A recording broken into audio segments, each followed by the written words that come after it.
Back in spring 2020, Aston Martin was in a bit of a pickle. 2019 had been, by its own admission, a very disappointing year.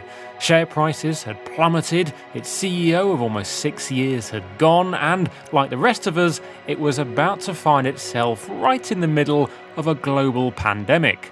To put it lightly, it was a challenging time for the company. But there was light at the end of the tunnel in the very unlikely shape of an SUV. The first, in fact, in the brand's 107-year history. And when it was launched, we all asked the same question. Would it be the saviour of Aston Martin? Well, fast forward 1 year to the present day and things are certainly looking up. There's new owners for Aston Martin, there's a new CEO plucked from AMG, there's a Formula One team led by a 4-time world champion. But most importantly, that SUV, the DBX, is literally flying off the shelves. And it's not hard to see why in a world which is so dominated by looks and presence, because while most SUVs have all the aerodynamic properties of a garden shed, this thing looks a bit different. It's got smooth, muscular lines and that shark-like front end. And it continues around the side as well, where you've got the glass B-pillars. And then at the back, where there's that Vantage-inspired uplift in the tailgate, which makes it look narrower than it actually is. It's a really good-looking SUV, if that's allowed. There's practical stuff too. You can't see it, but there's a flat floor to help with aero, and when you get in, you'll spot the door sills are covered so you won't get muddy trouser legs when getting out after a spot of off-roading. That's probably wishful thinking though, because in reality, who's going to take this car to do any serious off-roading? I mean, yeah, it's got variable ride height thanks to the air suspension. It's got 2 off-road modes. It's got a wading depth of 500 millimeters. But yeah, I mean, this kind of unmade, broken, gravelly track is about as far as it goes, I reckon. And I certainly wouldn't want to hit those 22-inch alloy wheels on a stray boulder. There's certainly a novelty to taking an Aston Martin off-road in the same way you'd probably enjoy navigating an F1 car down your local high street. But it doesn't help you remember why you bought this car over, say, a Range Rover in the first place. No, for that, you need to find some proper roads.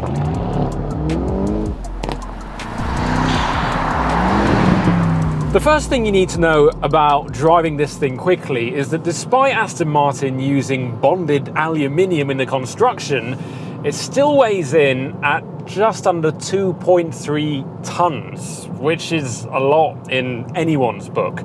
But because it shares a 4-litre twin-turbocharged V8 with the DB11, it still shifts. Big time.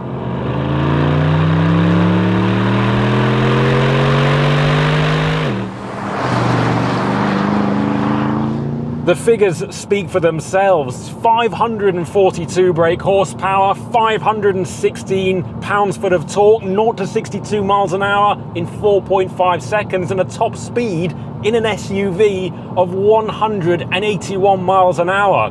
And you know the whole thing about being lower down and feeling the speed more? Well, you'd think that that would mean that you don't get it as much in something this high up, but it doesn't seem to work like that in the DBX. It almost heightens the sensation being this far off the ground.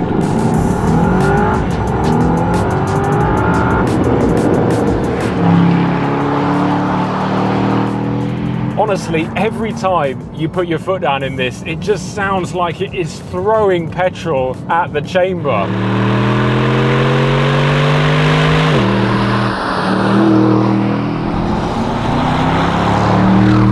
It's a proper bark and a growl, and although it's unmistakably AMG, that's no bad thing because they know a thing or two about making engines. And the fact that it shares an engine pretty similar to the AMG GTR supercar just makes it even more fun. I tell you what as well, I love these gear shift paddles, and it sounds strange, but you've got these big cold, smooth levers which are really tactile and nice to use, and they're attached to the 9-speed torque converter auto. It's an easy thing to forget and so many car manufacturers just don't get it quite right. But Aston has. I mean, they are a joy to use.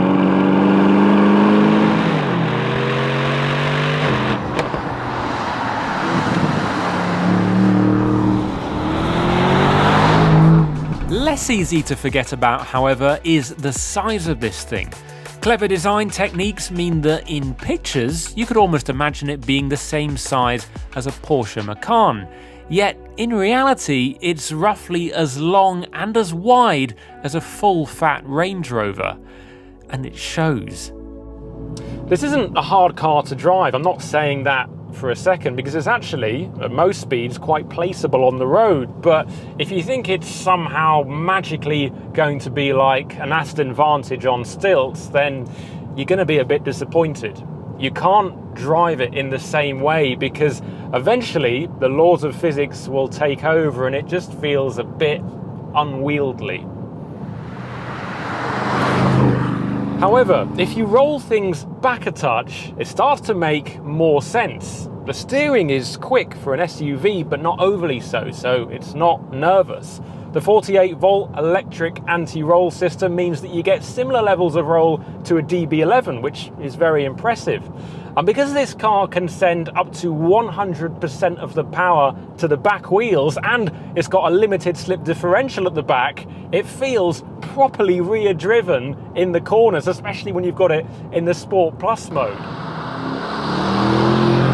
Add all of that together with the big shouty V8 and it just ends up being really good fun. And it's fun in the same way that doing something unusual is, because you're hurtling along in this massive car.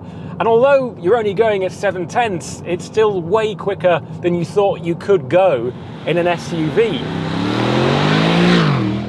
But the most important bit is how they've got the balance right. It's not as crazy and mad as a Lamborghini Urus, but it's not as soothing and calm as a Bentley Bentayga. It actually fits right in the middle, and I think that's a really nice place for Aston Martin to be occupying.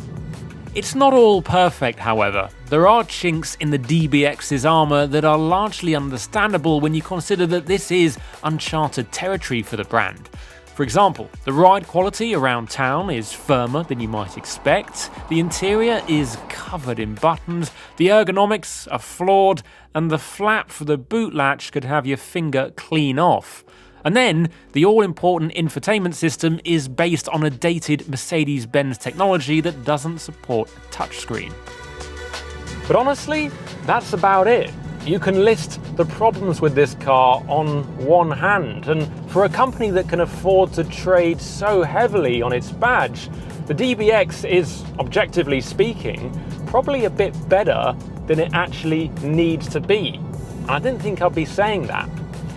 It's too early to say whether this car will be the making of tomorrow's Aston Martin, but as far as I'm concerned, they've done pretty much everything right with it. It's the only super SUV that I'd actually want to buy. And I also think that it's the only super SUV you'd buy with your heart as well as your head.